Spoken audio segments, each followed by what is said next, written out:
Hello, नमस्कार. Healthy life या YouTube चॅनलवर आपणा सर्वांचं खूप खूप स्वागत. काय तुम्ही 8 ते 10 तास लॅपटॉपसमोर बसून असता? तुमचं वर्क फ्रॉम होम आहे, तुमचं ऑफिस जॉब आहे, तुमचे ऑनलाईन क्लासेस आहे, तर हा व्हिडिओ तुमच्यासाठी आहे. कारण नक्कीच तुम्हाला बसायला त्रास होत असणार आहे. तुम्हाला पाठदुखी असणार आहे, कारण पाठदुखी आधी येत नाही. सुरुवात होते एका छोट्याशा दुर्लक्षित हाडापासून, मणक्याच्या शेवटच्या टोकाला असलेल्या मकड हाडापासून. आणि एकदा का ते हाड दुखायला लागलं तर बसणंसुद्धा शिक्षा वाटू लागते. एक 30 वर्षाचा IT इंजिनियर माझ्याकडे आला. हातात गोल छिद्र असलेली डोनट कुशन त्याच्याकडे होती. तो खुर्चीमध्ये नीट बसू शकत नव्हता. एका बाजूला वाकून अर्धा भार हातावर टाकून तो बसला होता. तो म्हणाला, "डॉक्टर, माझी पाठ ठीक आहे, पण शेवटच्या टोकाला बसताना खूप कळ येते. 3 महिने झालेत. आधी थोडं दुखायचं, पण आता बसणंसुद्धा कठीण झालंय." त्याला वाटत होतं कदाचित काही मोठी स्पाईन इंजुरी असेल, स्पाईन प्रॉब्लेम असेल, पण समस्या वेगळीच होती.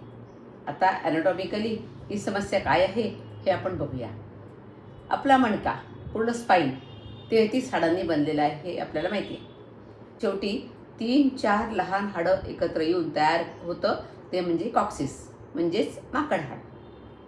हे छोटंसं नाजूक हाड आहे. त्याला स्नायू, लिगामेंट्स जोडलेले असतात. जेव्हा आपण ताठ बसतो तेव्हा वजन 2 मजबूत हाडांवर पडतं. त्याला म्हणतात इस्चियल ट्युब्रोसिटीज, ज्यांना आपण सीट बोन्स असं सुद्धा म्हणतो.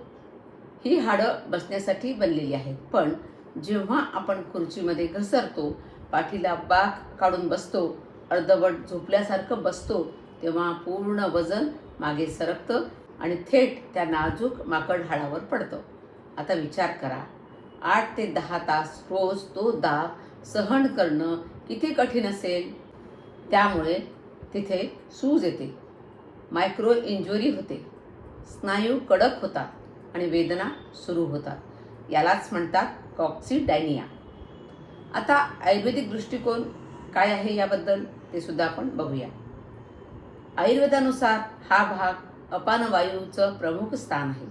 आपल्या शरीरामध्ये पंचप्राण आहेत: प्राण, व्यान, उदान, समान आणि अपान. अपानवायू खालील दिशेनं कार्य करतो. त्याचं काम काय आहे? मलोत्सर्जन करणं, प्रसूतीसाठी मदत करणं, श्रोणी प्रदेशातील हालचाली. जेव्हा आपण चुकीच्या पोश्चरमध्ये बसतो तेव्हा त्या भागामध्ये वातदोष वाढतो आणि वात वाढला की काय होतं? कोरडेपणा जाणवतो. वाताची लक्षणं काय आहेत? ती लक्षणं सगळी दिसायला लागतात. म्हणजे कोरडेपणा वाढतो, वेदना वाढतात, सूक्ष्म सूज यायला लागते, स्नायूंचा ताण वाढतो आणि मग सुरू होतं अस्थि मज्जा शूल. आता हे डोनट कुशन वापरणं गरजेचं आहे का? रिॲलिटी काय आहे बघूया आपण. जेव्हा असा त्रास असेल तेव्हा बरेच जण डोनट कुशन वापरतात. मग सुरुवातीला या कुशनवर बसल्यावर आराम मिळतो, कारण माकड हाड थेट सीटला लागत नाही, पण त्या रिंगमुळे आजूबाजूच्या स्नायूंवर असमान दाब पडतो. ग्ल्युटियल मसल्स ताणले जातात, हिप जॉईंटवर इम्बॅलन्स येतो. मग काही दिवसांनी कंबर दुखायला लागते, कुल्हे दुखतात आणि मूळ समस्या कायम राहते. म्हणून मागे कट असलेली यू शेप कुशन जास्त सुरक्षित असते.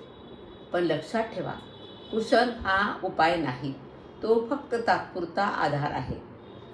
आता ट्रीटमेंट ॲप्रोच काय असेल? त्या तरुणाच्या बाबतीमध्ये स्थानिक सूज तपासली, स्नायूंचा कडकपणा तपासला आणि अग्निकर्म केलं. हे मी स्वतः केलं नाही, मी पंचकर्म जे करतात त्यांच्याकडे त्याला पाठवलं होतं. अग्निकर्मामुळे स्थानिक रक्तप्रवाह सुधारतो, सूज कमी होते, स्नायू मोकळे होतात, वेदना पटकन कमी होते. पण त्याहून महत्त्वाचं काय केलं? त्याची बसण्याची पद्धत बदलली. आता करेक्ट सिटिंग टेक्निक काय आहे ते बघणं खूप महत्त्वाचं आहे. म्हणजे जर आपलं पोश्चर व्यवस्थित असेल तर आपल्याला हा त्रास होणारच नाही. खुर्चीत पूर्ण मागे कोसळू नका, थोडं पुढे झुका, पाठीला नैसर्गिक वक्रता ठेवा, पाय जमिनीवर सपाट ठेवा, गुडघे 90 अंशामध्ये तुमचे असले पाहिजेत. दर 45 मिनिटांनी तुम्ही उठलं पाहिजे. आणि सर्वात महत्त्वाचं, बसताना स्वतःला विचारा, माझं वजन सीट बोन्सवर आहे का की माकड हाडावर आहे? हे आपल्याला लक्षात येतं, ते आपण बघायचं. आज ऑफिसमध्ये बसताना 1 मिनिट स्वतःचं निरीक्षण करा. तुम्ही ताठ बसता की घसरून बसता? खाली कमेंट करा आणि हा व्हिडिओ नक्कीच सेव्ह करा.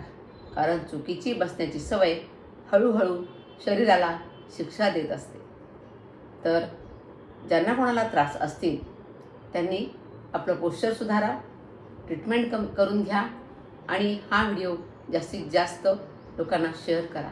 म्हणजे जे लोक 8-10 तास बसून काम करतात, जॉब असेल, विद्यार्थी असतील, त्यांना या त्रासाला सामोरं जावं लागणार नाही. हा व्हिडिओ पूर्ण पाहिल्याबद्दल खूप खूप धन्यवाद. आणि तुमच्या काही कमेंट्स असतील तर तुमच्या कमेंटचं स्वागतच आहे. आणि या चॅनलला जरूर सबस्क्राईब करा. धन्यवाद.